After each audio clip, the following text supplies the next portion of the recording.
LG V30 leaks continue to emerge and show us the final design elements.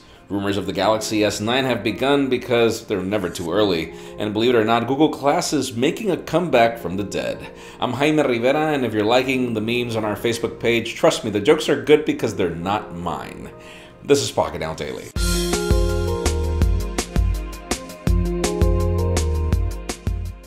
The official news today begin with deals. If you are in the market for a very inexpensive smartphone, Amazon's exclusive Prime deal of the Moto G4 is currently available in its 16GB variant for just $120. But wait a second, if you want the 32GB one, you just pay $10 more.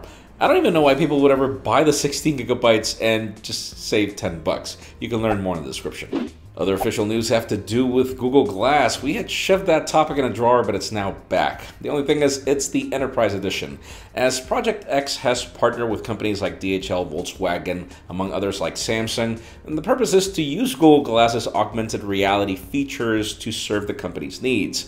We don't know the price tag. All we know is that things like the processing power have improved battery life, in addition to a better camera, now 8 megapixels.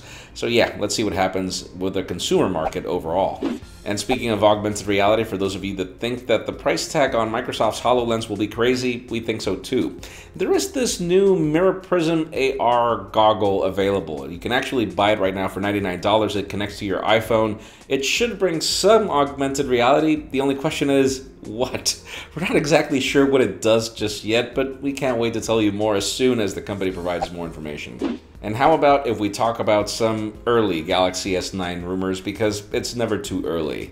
It seems that, well, recently we talked about the project names and what they were going to be. Now we hear about the fact that Samsung plans to not make many changes. Apparently, things like the display size will remain, and we wonder if it's going to iterate in design and other features. And it makes all the sense in the world. I mean, the Galaxy S8 on its own is kind of ahead of its time in many things. It's going to be very hard for companies to replicate what Samsung has done here. So it does make sense for the company to keep design elements. Let's just see what else does not change over time.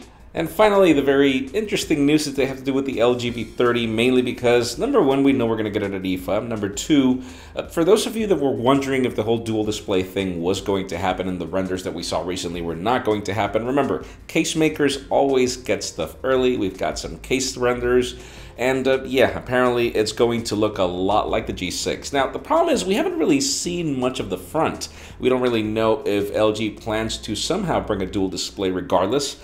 Anyways, it leads me to the question of the day. With all the rumors we've seen of the Galaxy Galaxy Note 8, the iPhone 8 and everything, do you think the LG V30 will be another V20 which was pretty much just not cared about by the market?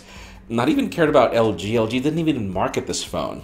In my case, I think it's going to happen again, but it doesn't change the fact that it's probably going to be, again, one of my favorite phones, just like the V20. Leave us a comment down below. We'd love to know your opinion. Friends, you know the way it goes. If you want to get the news earlier before the video is filmed, follow us on Pocketnow.com and hit that subscribe button also to get more videos like this one. You can also follow me on Twitter, Jaime_Rivera, or on Instagram at Jaime Rivera. Please give this video a thumbs up if you like what you saw. I am Jaime Rivera. Thanks so much for watching. We'll see you tomorrow.